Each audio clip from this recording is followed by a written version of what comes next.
When the advent of God is near, the prophet Isaiah announced, "The wilderness and the dry land shall be glad.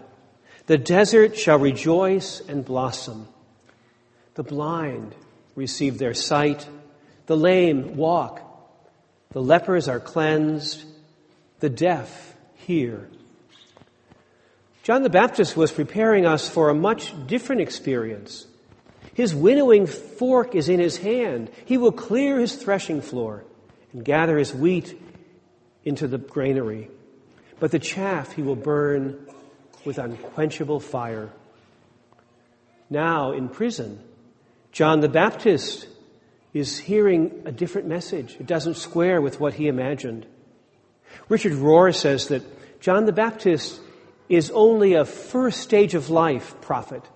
He had the freedom, the passion, and the clear boundaries to get something started. But Jesus goes on to say, after praising him so profusely, that the very least in the kingdom of God is greater than John the Baptist. Yes, John clears the threshing floor, but after that, he really doesn't have much to do. It takes a second stage of life person like Jesus to know how to make food out of the seed that has been winnowed, and how to heal and use the chaff that John has no patience with. The great and merciful surprise is that we come to God not by doing it right, but by doing it wrong. Our failures can open up our hearts and move the rigid mind space toward understanding and patience. It's in doing it wrong, being rejected and experiencing pain, that we are led to total reliance on God. Rather than the absolute certainties that John the Baptist is looking for, Jesus answers questions with questions. What did you go out into the wilderness to look at? Jesus' questions are to reposition us, expose our unconscious biases, break us out of our dualistic mind.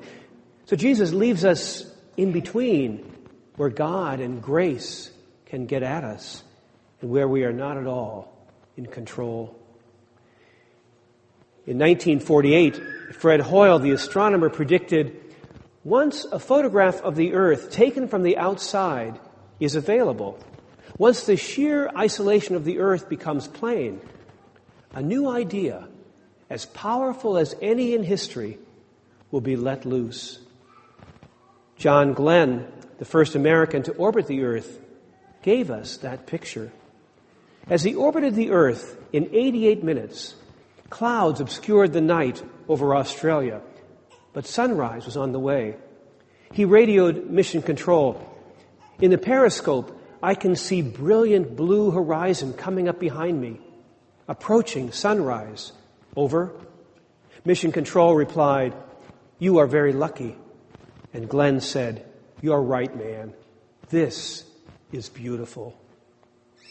The first creation story of Genesis says, God saw everything that he had made, and indeed, it was very good. So first, God sees everything. And then, God sees it's good.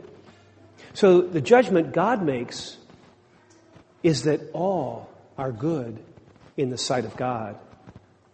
Jesus is inviting us to see not with our own eyes, but with the eyes of God.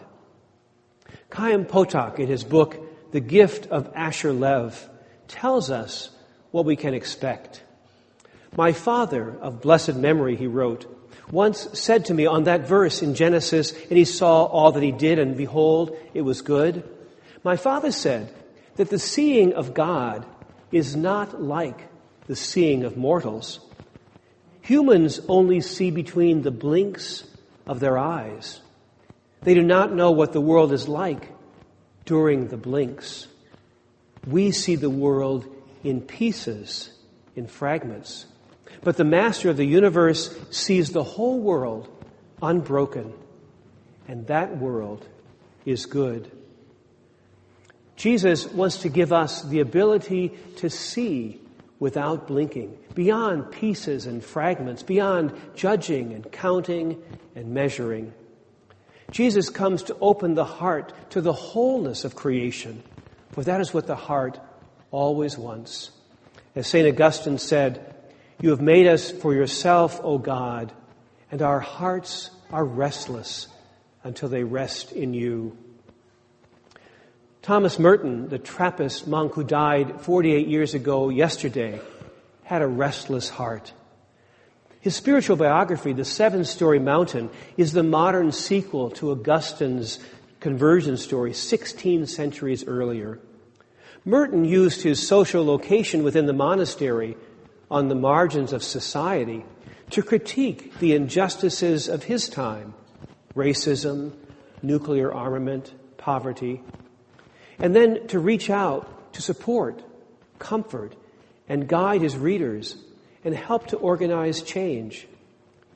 In October of 1968, near the end of his life, Merton concluded a talk to a group of monks in Calcutta with these now famous lines: "My dear brothers, we are already one, but we imagine that we are not.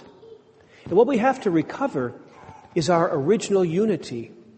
What we have to be is what we are." Merton was able to live within the tension of both and, rather than either or. His well-known reflection, often called the Merton Prayer, helps us navigate the spiritual road. "My Lord and my God, I have no idea where I'm going. I do not see the road ahead of me. I can't know for certain where it will end. Nor do I really know myself. And the fact that I think that I'm following your will does not mean that I'm actually doing so. But I believe that the desire to please you does in fact please you. And I hope I have that desire in all that I am doing. I hope that I will never do anything apart from that desire. And I know that if I do this, you will lead me by the right road, though I know nothing about it. Therefore, will I trust you always, though I may seem to be lost in the shadow of death. I will not fear, for you are ever with me, and you will never leave me to face my perils alone.